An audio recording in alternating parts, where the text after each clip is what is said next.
안녕하십니까. 부동산 공법을 강의하는 저 박종철입니다.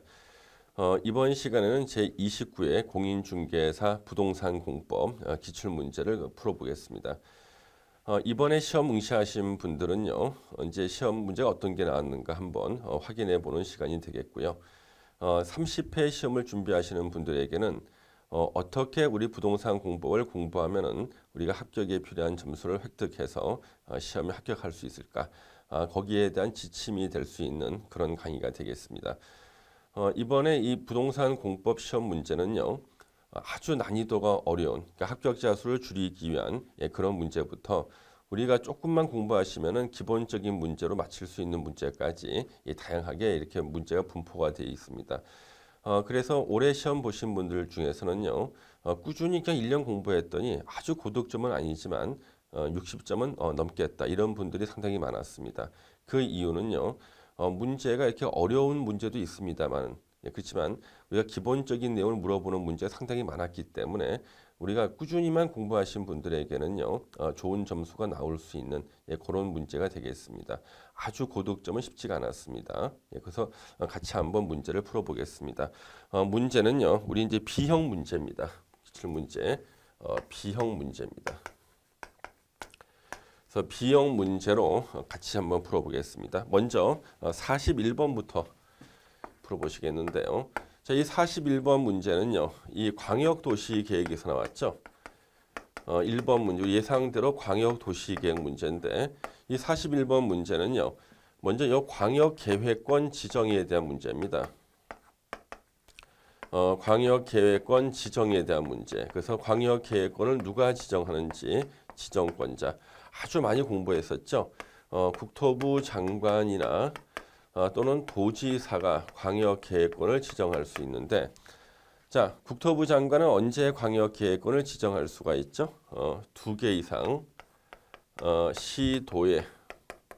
시도에 광역계획권이 걸치는 경우, 광역계획권이 2개 이상 시도에 걸치는 경우에는 국토부 장관이 광역계획권을 지정하고요. 도지사는요, 광역계획권이 같은 도의 관할일 때 도지사가 광역계획권을 지정하게 됩니다.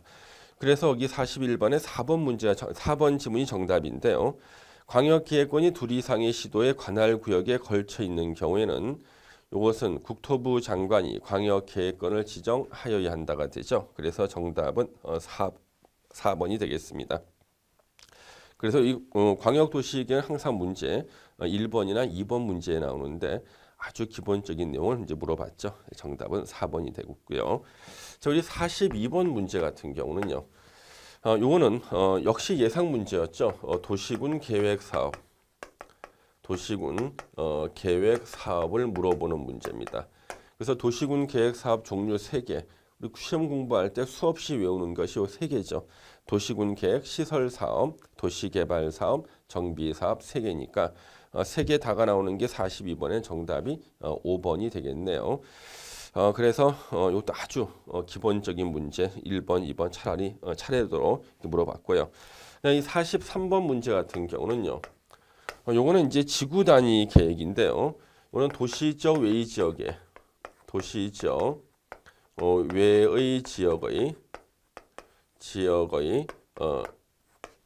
지구 단위 계획입니다. 그래서 지구 단위 계획. 그래서 여기는 우리 도시적 외의 지역의 지구 단위 계획의 가장 기본은요. 우리 건폐율은 1.5배. 그 다음에 용적률은 2배. 2배 이하에서 2배 이하 완화시켜 주죠. 그래서 지금 1번 지문 같은 경우는 건폐율은 1.5배니까 150% 이하 완화. 용적률은 2배니까 200% 이내에서 완화. 이렇게 1번, 2번 지문은 누구나 다 알 수 있는 지문 기본적으로 나왔고요. 4번 지문 같은 경우는 자, 계획관리지역에 지정된 개발진흥지구, 당연히 도시적 외의지역, 역시 도시적 외의지역은 규제를 완화시켜주는 곳이고 5번 지문 같은 경우 역시 마찬가지입니다. 계획관리지역에서는 아파트나 연립주택 지을 수 있지만 계획관리지역이 아닌 곳에서 개발진흥지구에는 아파트나 연립을 못 짓는다. 공부했던 내용이죠.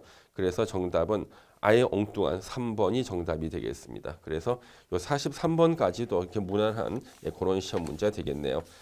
자, 44번 문제 같은 거는요. 이거 역시 예상 문제죠. 44번은 요 입지 규제 최소 구역 그 지정 대상 지역을 물어보는 건데요. 많이 공부했고 많은 문제 풀어봤기 때문에 거의 대부분의 수험생이 맞췄을 거예요. 5번 지문에 도시재생 활성화 및 지원에 관한 특별법에 따른 도시재생 활성화 지역 중 근린재생형 활성화 계획이 아니죠. 오늘 도시경제 기반형 활성화 계획 활성화 계획을 수립한 지역이죠. 그래서 5번 지문이 이제 틀렸습니다. 도시경제 기반형 활성화 계획을 수립하는 지역. 그래서 5번이 정답이고 이것은 뭐 가장 많이 풀어봤던 문제니까 누구나 다 맞출 수 있는 그런 문제였겠네요. 자, 우리 45번 문제가 있는데요. 자, 이 45번 문제는 주민의 이반 제한, 주민의 요 이반 제한을 물어보는데 요 이반 제한에 대한 동의 요건이 있었죠. 여기 2년 전에 신설이 돼가지고 대통령령에 들어갔고 우리가 시험 볼 때 이것을 풀어봤습니다. 그래서 요 이반을 제한할 수 있는 것 중에 기반 시설의 설치, 정비, 개량에 관한 사항은 요거는 토지 소유자 5분의 4 이상의 동의를 받아야지만 이반을 제한할 수 있고요. 이거 외에 기타 이외의 제한 사항에 대해서는요. 다 3분의 2 이상 토지 소유자 토지 면적 3분의 2 이상의 동의를 받아야 되는 거죠. 그래서 지금 여기 나오는 것은요. 정답은 당연히 2번이죠. 기반 시설의 설치든 정비든 개량이든 다 토지 면적 5분의 4 이상의 토지 소유자의 동의를 받아야 되니까 정답이 2번입니다. 그래서 2년 전에 신설된 대통령령 규정을 여기 냈고요. 이 문제도 우리 같이 다 풀어봤었습니다. 그래서 2번 지문이 정답이겠고요. 그 다음 우리 46번.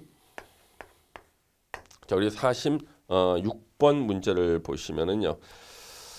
자, 이것은 역시 성장 관리 방안. 이건 난이도가 조금 높습니다. 성장 관리 방안을 수립할 수 있는 지역. 그래서 이거는 성장 관리 방안, 관리 방안을 수립할 수 있는 지역인데, 우리 성장 관리 방안을 수립하는 지역은요. 원래 시가화 용도가 있고요. 시가화 용도. 그 다음에 유보 용도가 있고. 보전 용도가 이렇게 있을 때요. 이렇게 있을 때 시가화 용도는요. 주거, 상업, 공업 지역은 시가화 용도인 곳인데 유보 용도와 보전 용도에 대해서만 성장 관리 방안을 수립하게 돼 있죠. 그러면 1번 지문의 주거 지역은요. 시가화, 개발하는 용도, 시가화 용도니까 성장 관리 방안을 수립하는 것이 아니죠. 그래서 정답은 1번이 되겠습니다. 그래서 난이도가 좀 있는 문제죠. 구석진 문제죠. 자, 우리 47번 문제는요. 우리 47번 문제는 우리는 아파트. 자, 이 아파트를 건축할 수 있는 거. 이 아파트였는데 우리는 아파트 건축을 못하는 걸 외웠죠. 우리 수없이 문제에서 공부를 했습니다. 아파트 못 짓는 거. 그래서 일반 공업지역, 그리고 녹지, 관리, 농림, 자연환경 보전 지역과 그 다음에 유통상업지역, 그리고 전용공업지역 이렇게 있고요. 그 다음에 일종 전용주거, 그 다음에 일종 일반 주거지역. 이제 아파트를 못 짓는 곳으로 외웠죠. 그리고 우리 열때 이렇게 외웠지 않습니까? 여기 녹관 농자는 개발이 안 된 사촌들이라 그랬죠. 그래서 일반적으로 사촌지간에 유전이 되는 것은 한 가지 종류가 있다. 그래서 공부 잘하는 거 유전이 되죠. 그래서 아파트를 못 짓는 곳을 외웠습니다. 그러면 이걸 다 빼고 나니까 아파트를 지을 수 있는 곳은 어딘가? 제2종 전용 주거 지역. 정답은 5번이 되겠네요. 가장 기본적인 문제 많이 공부했었습니다. 자, 우리 48번 문제 같은 거는요. 도시군 계획시설에 관한 설명으로 옳은 것인데 요거는 정답이 이제 너무 쉬운 데 있죠. 48번에 이 공동구가 나왔는데요. 야, 공동구는 우리 신도시 만들 때 200만 제곱미터를 초과하는 곳에 공동구를 설치해야 되죠. 그래서 도시개발구역이 200만 제곱미터를 초과할 때 공동구 설치하여야 한다. 1번 완벽한 정답이 1번에 너무 쉬운 데 있었죠. 그래서 정답은 1번이고요. 나머지 지문들은요. 우리가 매일 공부하던 그런 지문들이기 때문에 그렇게 어렵지가 않았습니다. 특히 5번 지문 같은 경우는 20년 내에 사업이 시행 안 되면 20년이 되는 날에 다음 날에 도시군 계획시설 결정의 효력을 잃는다. 실효가 된다는 거죠. 그래서 열심히 공부했던 그런 지문들로 구성이 되어 있네요. 자, 우리 49번 문제는요. 이건 우리 기반시설 연동제죠. 그래서 요 개발밀도 관리구역하고 개발밀도 관리구역하고 기반시설 부담구역 기반시설 부담 구역에 대한 종합 문제가 나왔습니다. 예상대로 종합 문제 나왔죠. 옳은 거 찾기인데 4번 지문에 보시면 시장은 기반시설 부담 구역을 지정하려면 기반시설 지정하면 기반시설 설치 계획을 수립해야 되고 이를 도시군 관리계획에 반영해야 된다. 원래 도시군 관리계획인데 도시관리계획 그랬거든요. 약간 문제 있을 수가 있네요. 점 찍고 군자를 써주는 게 정확한 건데 반영해야 된다. 일단 4번을 정답으로 출제를 한 것이죠. 4번이 옳은 거죠. 자, 우리 50번 문제를 보시면요. 50번은요. 요거는 이제 그 용도지구 우리 50번 이 복합용도지구는요. 복합용도지구가 올해 예상 문제였는데요. 이 복합용도지구의 행위자는 상당히 어려운 내용이었습니다. 그래서 난이도 상당히 높아요. 정답 물론 3번인데요. 일반 주거지역에 지정된 복합용도지구 안에서는요. 장례시설을 건축할 수가 없습니다. 그래서 정답이 3번이고요. 나머지 지문들은요. 그래도 우리가 알 수 있는 그런 지문이기 때문에 이 문제는 3번 지문을 외워서 맞추는 것이 아니라 나머지 4개의 지문을 우리가 알 수 있는 지문이기 때문에 역으로 3번을 찍어라. 그러니까 나머지 4개 지문을 아는 사람만 3번을 정답을 찍을 수 있는 난이도가 좀 높은 문제였습니다.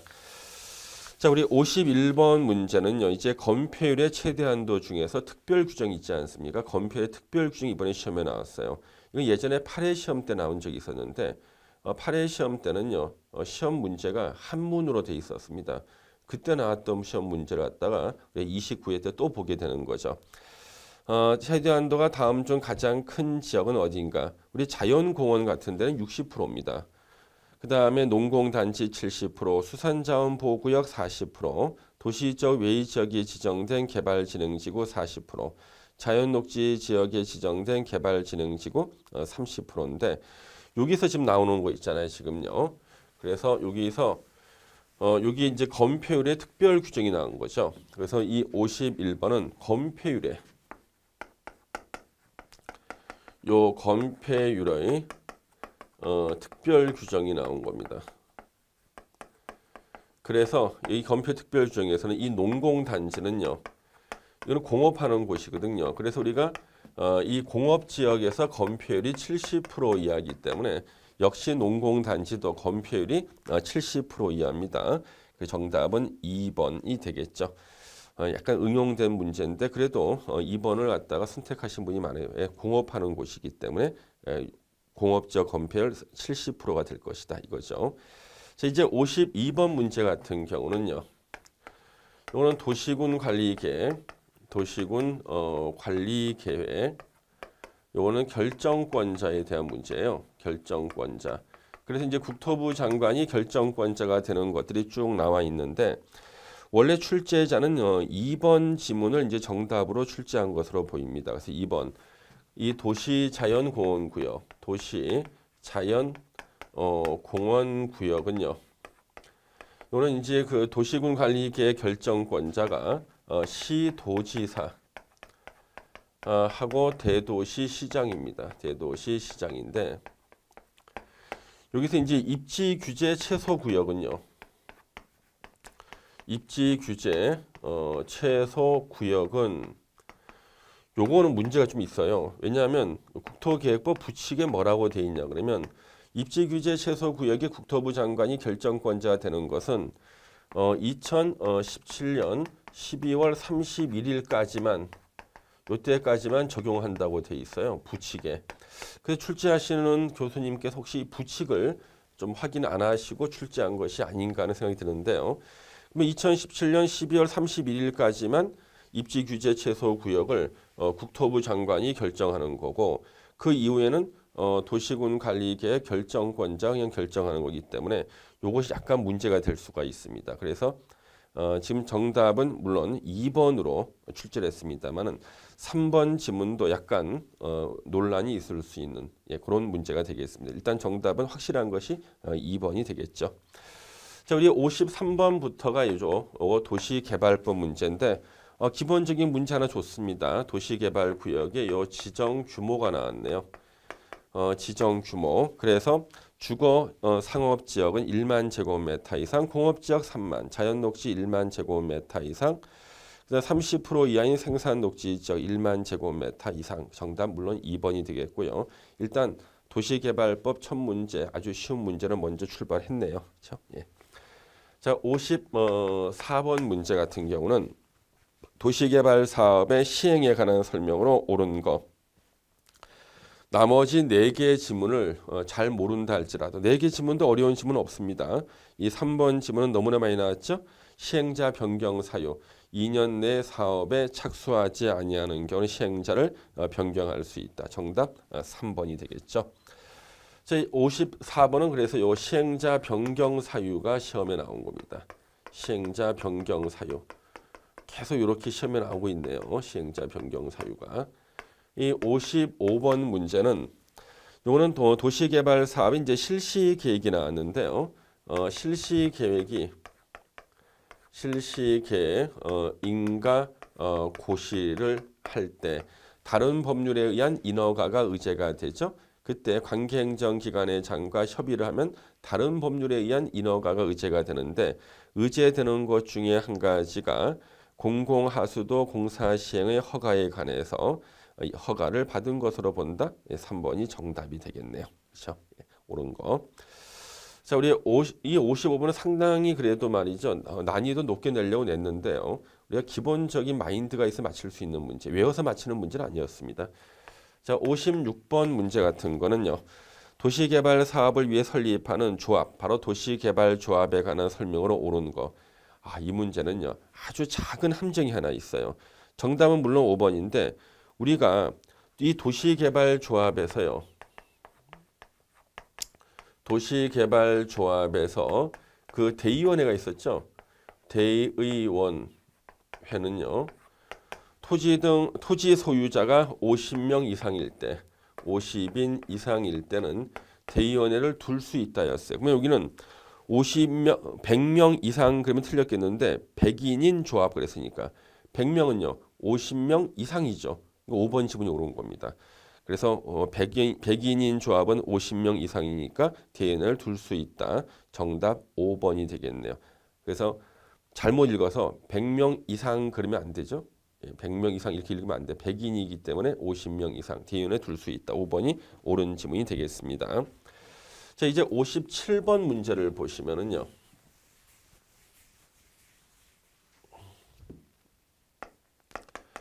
자, 57번 같은 거는요. 요거는 난이도가 아주 높은 겁니다. 57번 같은 경우는 요거 환시에 대한 것이에요. 환시 계획에 대한 건데 오늘 환시 계획에 대해서 도시개발법이나 시행령이 아닌 도시개발법 시행규칙에서 나왔어요. 시행규칙에서 나온 겁니다. 세상에 도시개발법 시행규칙에서 나온 겁니다. 규칙도 아주 말을 꽈서 냈습니다. 그래서 합격자 수를 갖다가 무조건 줄이기 위해서 낸 문제로 보이고요. 물론 정답은 5번인데요.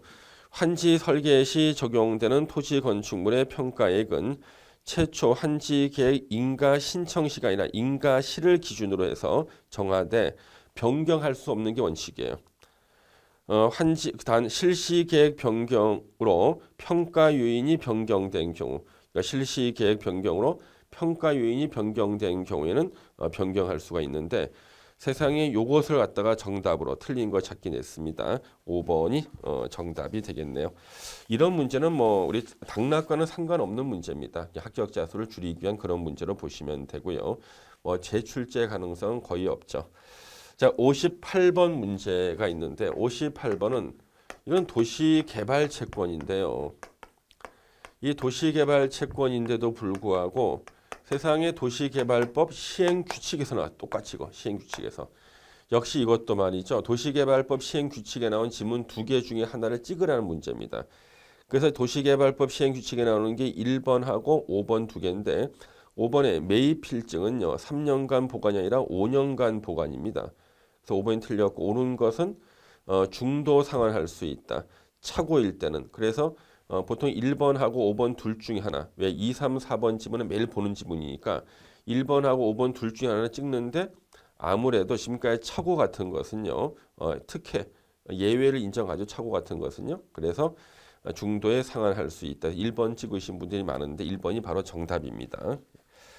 59번부터가 이제 정비법 문제입니다. 그래서 59번은 아주 쉬운 문제죠. 정비 기본 계획이 나왔어요. 정비 기본 계획은 절대 수립 못하는 사람이 있죠. 국토부 장관이나 도지사나 군수는 절대 수립할 수 없다. 수없이 공부했는데 정답은 2번 보세요. 국토부 장관이 기본 계획에 대해서 5년마다 타당성 여부를 검토해서 기본 계획에 반영해야 된다. 국토부 장관은 기본 계획을 수립하는 사람이 아니라서 2번 틀렸고 5년마다 타당성 검토는 또 시험에 나왔네요. 그렇죠? 근데 뒷부분은 맞지만 앞에 주어가 틀려서 정답이 2번이 되겠습니다. 자, 60번 문제는요. 조합 설립 인가 신청할 때 조합 설립 인가 신청할 때 동의 요건이 이제 앞에 문장이 나올 거죠. 문장이 나온 거고요. 뒤의 지문은요. 정관 변경할 때 동의 요건이 나왔습니다. 그래서 거기 1번은 재개발 사업을 할 때 우리 토지 등 소유자 4분의 3, 토지 면적 2분의 이상의 동의를 받아야 되고요. 정관 기재 사항 중 조합원 자격에 관한 사항을 변경할 때는 총회를 개최해서 조합원 3분의 2 이상 찬성으로 인가를 받아야 된다. 정답이 4번이 되겠네요. 자, 이런 문제는 뭐 난이도 한 중 정도. 왜냐하면 뒤에 게 약간 자주 보지 않았기 때문에 몇 번은 봤습니다만 매일 본 건 아니고 위에 있는 지문은 매일 본 거죠. 예, 그래서 난이도 한 중 정도 되겠네요.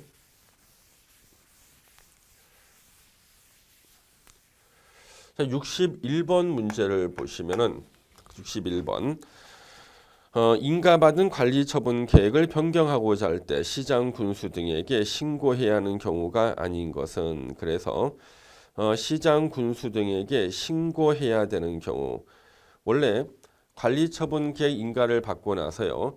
인가받은 것을 변경할 때는 다시 인가받는 게 원칙인데 다시 인가를 받는 것이 아니라 경미한 사항의 변경일 때는 신고만 하면 되거든요. 바로 그 경미한 사항의 변경을 물어봤는데요.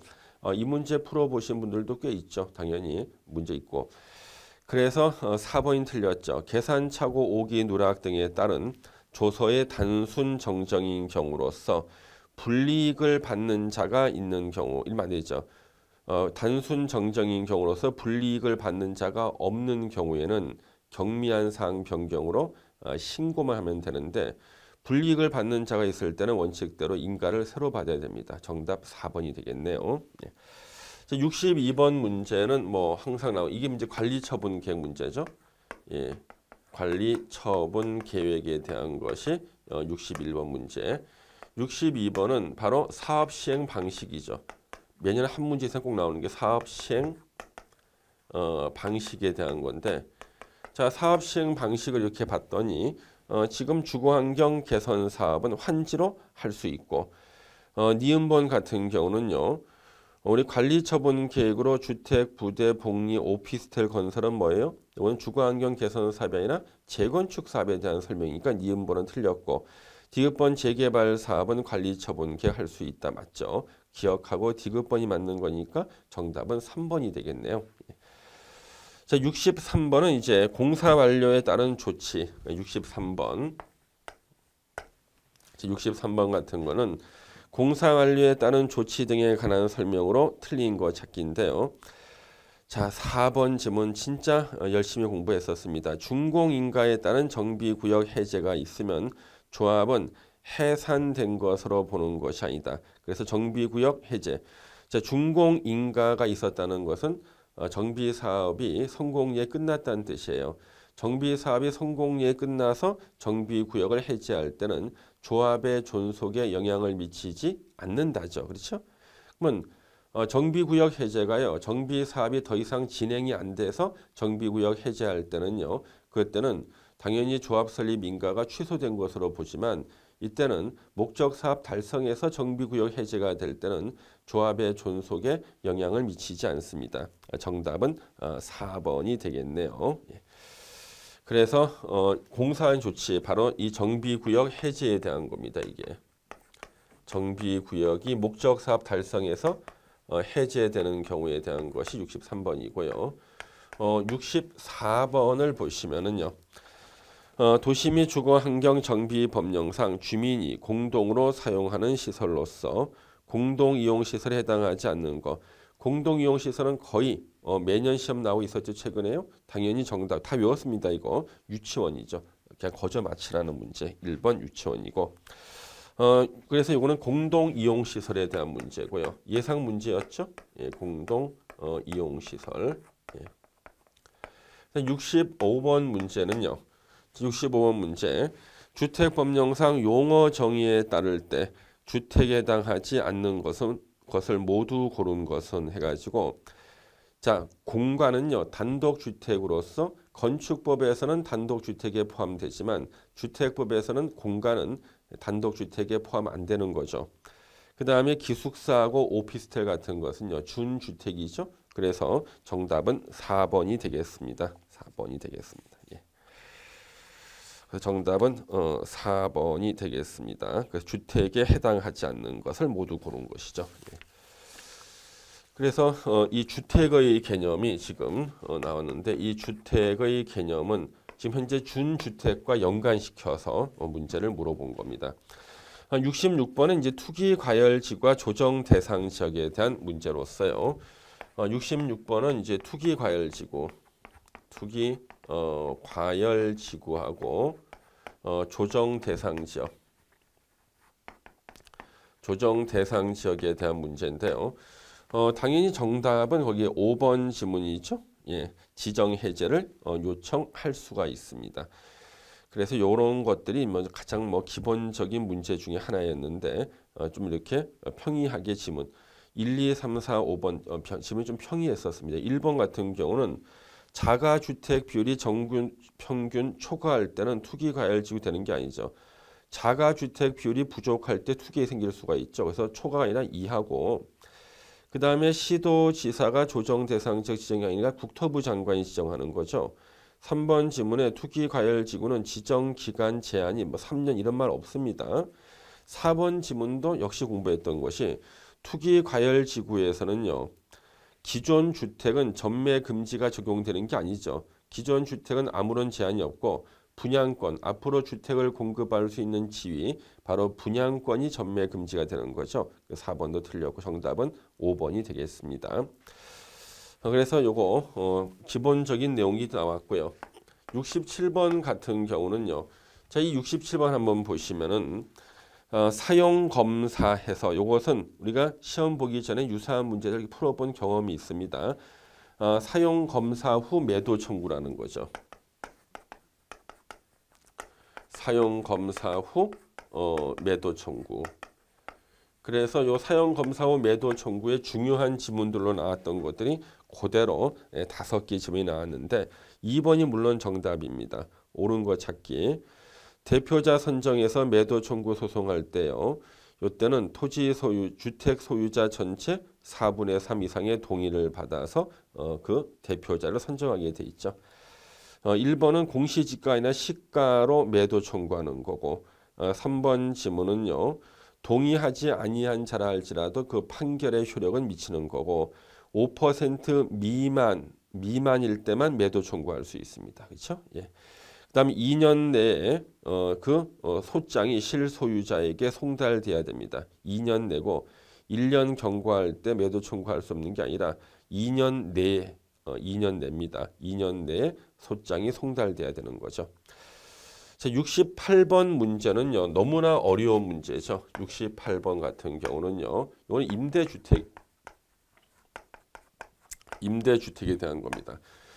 그래서 주택법에서 임대주택은요. 사실 우리 공부 범위 밖이에요. 근데 이것을 시험에 냈다는 것은 틀리라고 내는 건데 물론 옳은 지문은 5번 지문이죠. 인수자에게 공급하는 임대주택 선정은 주택조합이 사업주체인 경우에는 조합원에게 공급하고 남은 주택을 대상으로 공개 추천 방법이어야 한다. 5번이 옳은 거고요.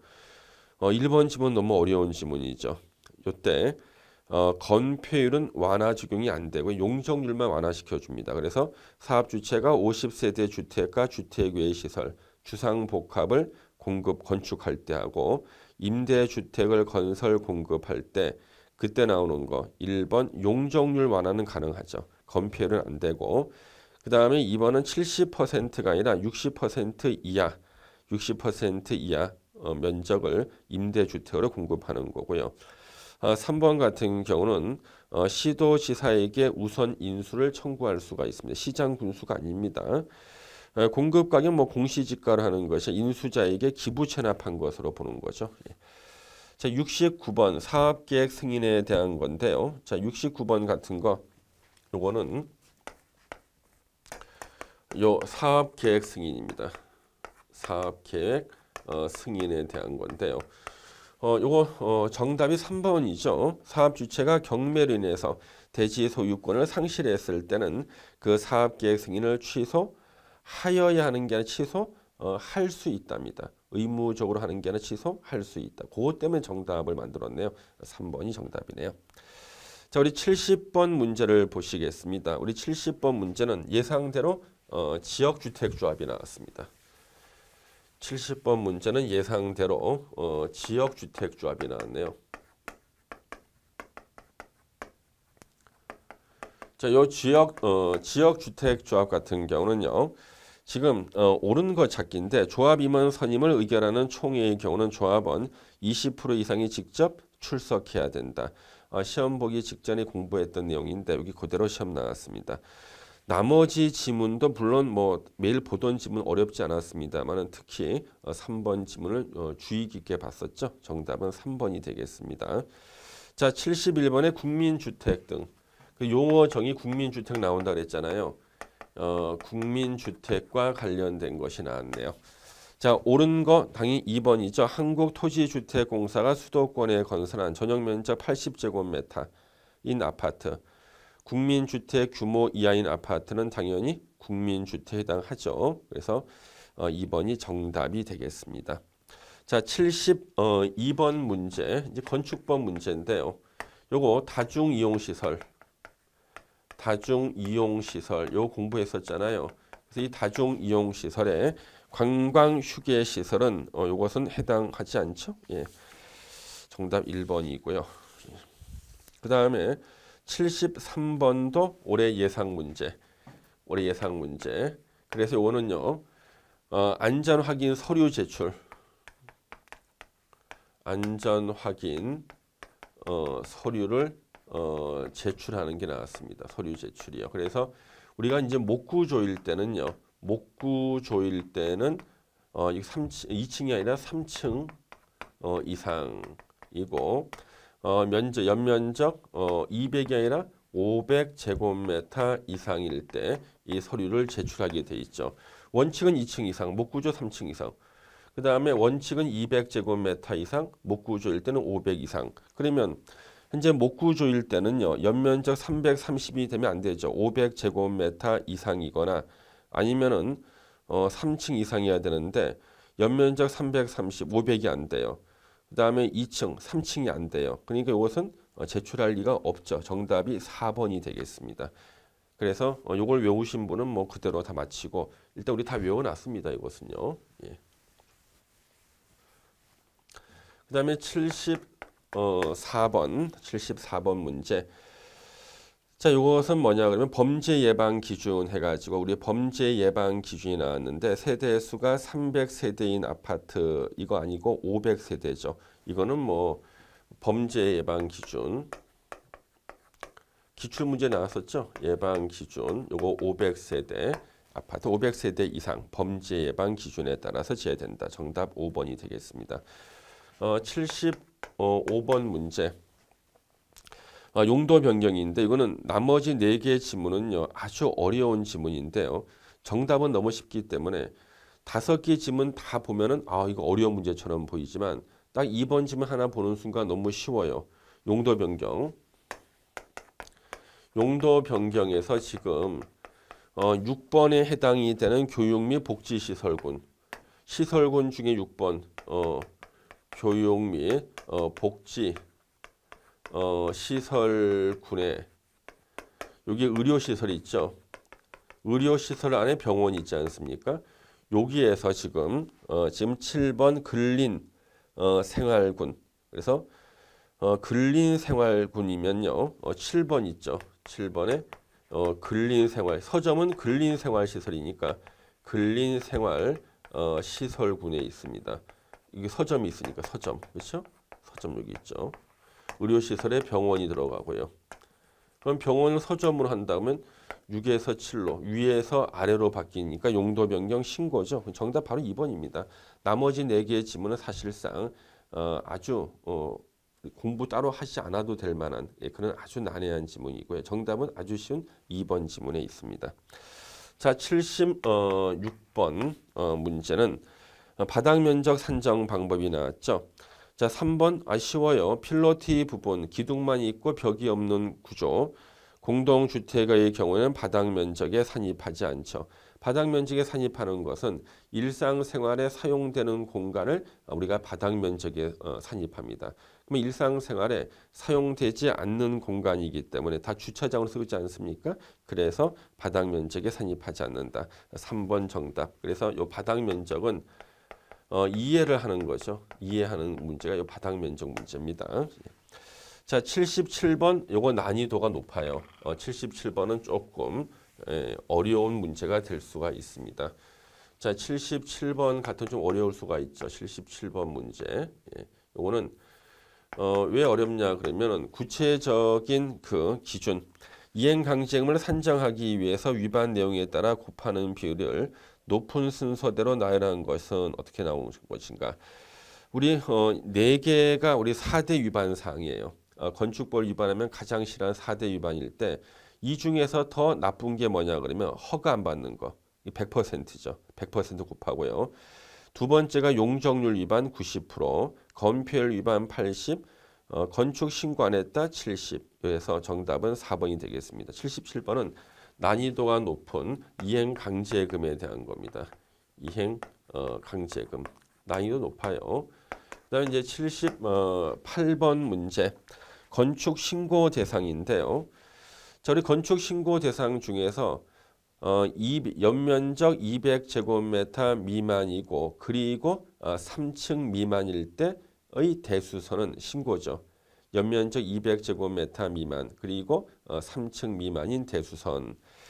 그러면 여기서 보시면 연면적 150제곱미터 200 미만이 돼요. 3층 미만이라고 그래야 되는데 3층 그래서 안 되죠.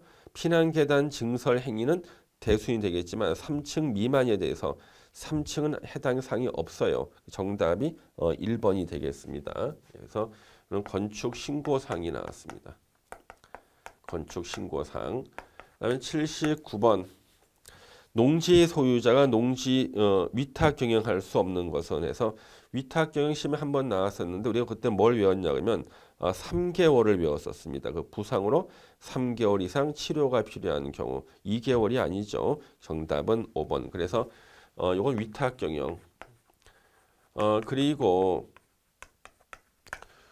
우리 보통 농지법 문제가 2문제가 나올 때 2문제 중에 그 한 문제는 정답이 5번일 확률이 높다 그랬죠. 역시 정답 5번으로 나왔네요. 근데 이제 80번 문제 마지막 문제인데 농지 전용에 대한 겁니다. 농지 전용. 자, 이 농지 전용은요. 농지를 없애고 다른 용도로 쓰는 게 농지 전용이고요.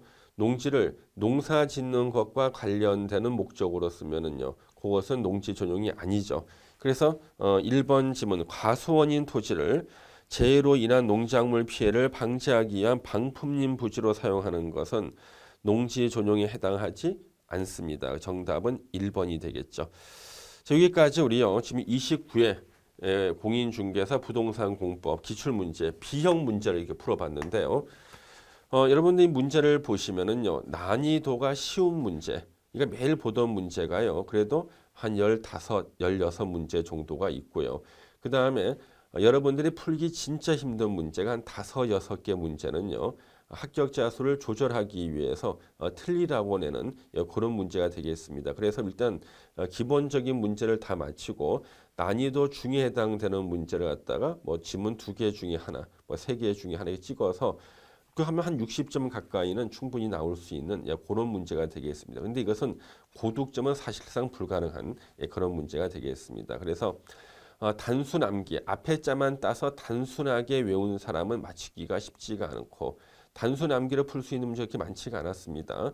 내용을 좀 이해를 하면서 암기를 해야지만 풀 수 있는 그런 문제가 나왔습니다. 그래서 이번 시험에서 결과가 좀 좋지 않았던 분들에게는 위로의 말씀을 드리고요. 또 좋은 결과 있어서 합격하신 분들에 대해서는 축하의 말씀을 드리도록 하겠습니다. 또 30회 시험을 준비하시는 분들은요. 이 공법만큼은 기본서를 중심으로 먼저 내용을 이해를 하고요. 그 다음에 필요한 것들 암기하고 암기한 것을 응용할 수 있을 정도가 돼야지만 조금 더 고득점이 가능하지 않을까. 현재 시험 문제의 추세는 그렇게 흘러가고 있다는 것을 좀 알아두시면 좋겠습니다. 지금까지 29회 부동산 공법 기출문제 강의였습니다. 자, 수고하셨습니다. 감사합니다.